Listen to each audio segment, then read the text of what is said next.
35/100. Apakah ini pecahan biasa? Iya, ini pecahan biasa, tapi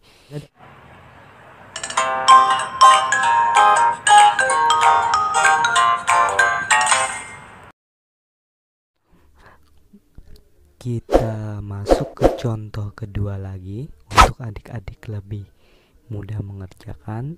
Contoh pertama tadi penjumlahan pecahan biasa dengan persen. Nah, kali ini bagaimana kalau pecahan biasa dengan desimal?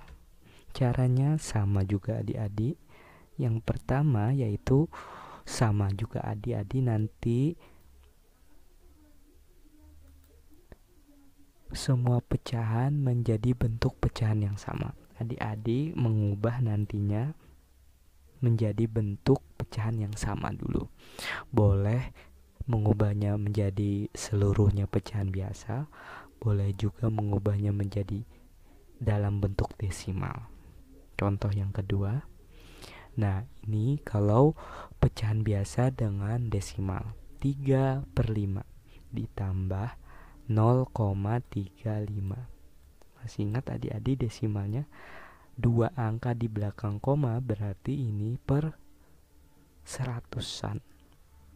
Kalau persen itu per 100 toh, kalau desimal ada per 10, ada per 100, ada per 1000 dan lainnya.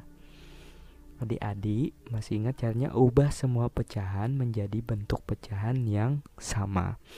Jadi adik-adik dipersilakan juga memilih nantinya yang mana yang lebih mudah.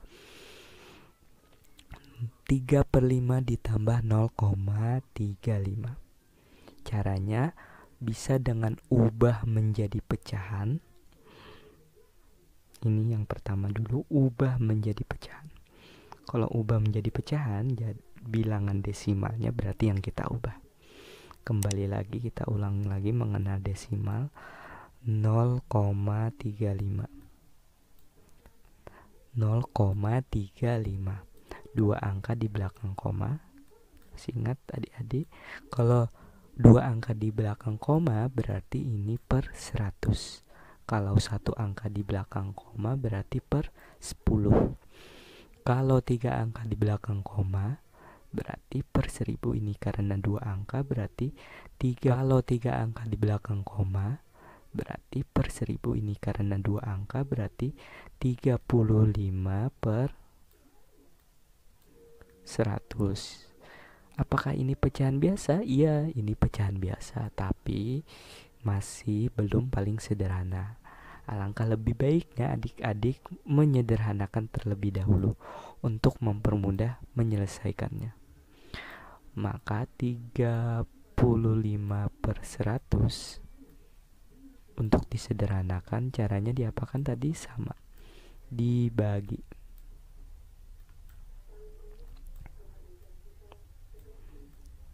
Kalau pembilangnya dibagi bilangan, maka penyebutnya harus sama pembilangnya. Untuk yang paling sederhana, maka 35/100 ini paling sederhana dibagi berapa? Mari kita bagi 5 dulu.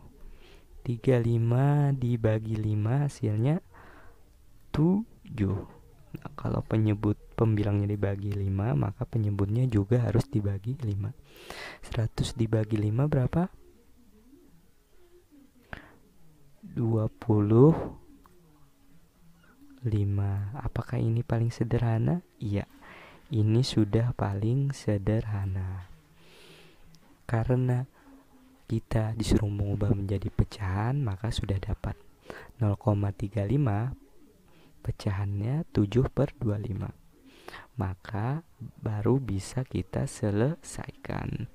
3/5 ditambah 0,35 berarti 3/5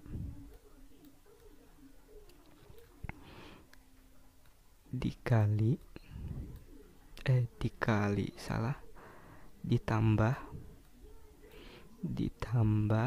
7/25. Nah, Cara penjumlahannya sama dengan penjumlahan pecahan biasa.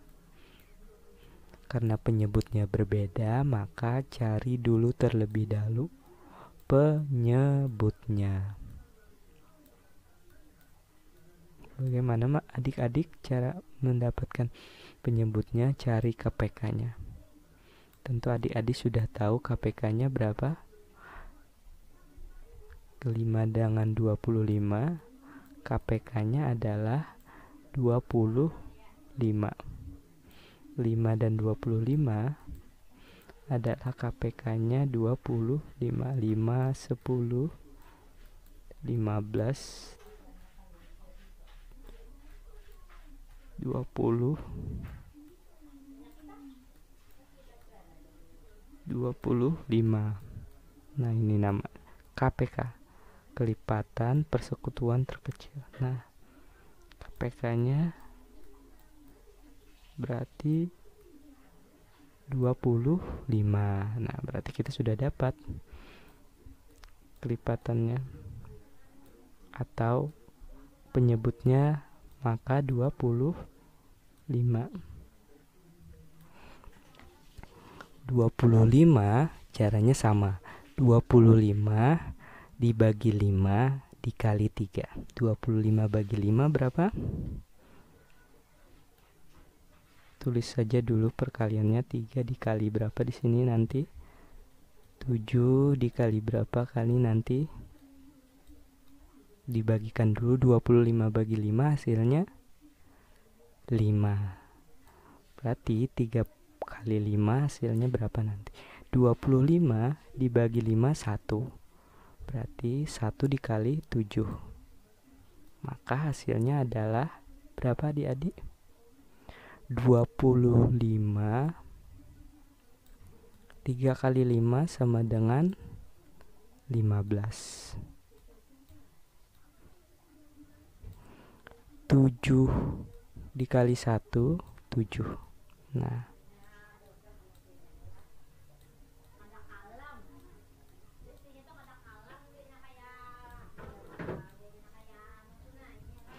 iya. Nah, kalau sudah sama penyebutnya, maka bisa dijumlahkan. 15 tambah 7 sama dengan 22. Nah, ini hasilnya adik-adik. 22 per 25. Kalau adik-adik mau mengubah atau hasilnya dalam bentuk pecahan. Bagaimana kalau ubah menjadi desimal? Nah, kalau ubah menjadi desimal, adik-adik bisa menyelesaikannya dengan cara, kita hapus dulu ya semuanya.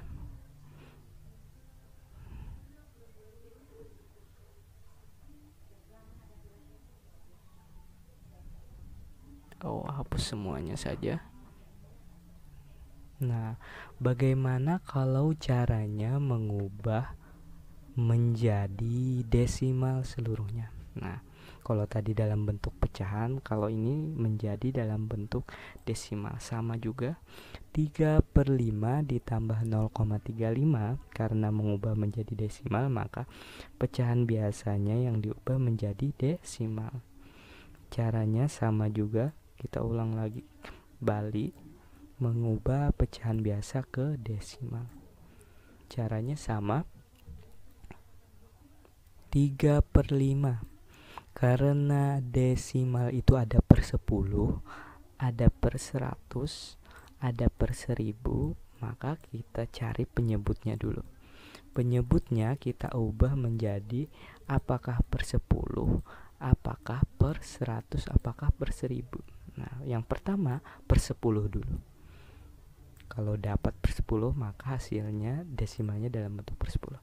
5 dikali berapa supaya hasilnya 10? Ternyata 5 dikali 2 bisa mendapatkan nilainya 10. Maka desimalnya nanti per 10. 5 dikali 2 hasilnya adalah 10. Maka kalau penyebutnya dikali 2, maka pembilangnya juga dikali 2 juga. 3 kali 2 sama dengan 6. 6 per 10. Nah, kita dapat. Apakah ini sudah bisa mendapatkan desimal? Bisa. Karena per 10, tadi desimal tadi ada per 10, per 100 sama per 1000. 6 per 10 berarti satu angka di belakang koma. Karena per 10 berarti satu angka di belakang koma. 0,6. Nah, kita dapat desimalnya. Berarti 0,6. 0,6 ini hasil dari 3/5 diubah menjadi dalam bentuk desimal. Tambah 0,35. Iya. Nah, kalau ini kita ubah menjadi desimal. Kalau sudah dapat, cara mengerjakannya sama dengan penjumlahan desimal. Penjumlahan menurun 0,6 ditambah 0,35. Masih ingat sejajar, komanya harus sejajar, terus 35. Nah, iya sudah. Baru kita bisa menjumlahkan. Karena ini kosong berarti ini 0 maksudnya ya. Jumlahkan saja 0 ditambah 5, 5. Adik-adik boleh menulis 0 atau tidak menulis 0. 6 ditambah 3, 9. 0 ditambah 0, 0. Maka hasilnya berapa adik-adik? 0,95. Maka kita dapat hasilnya adalah 0,95. Bagaimana adik-adik?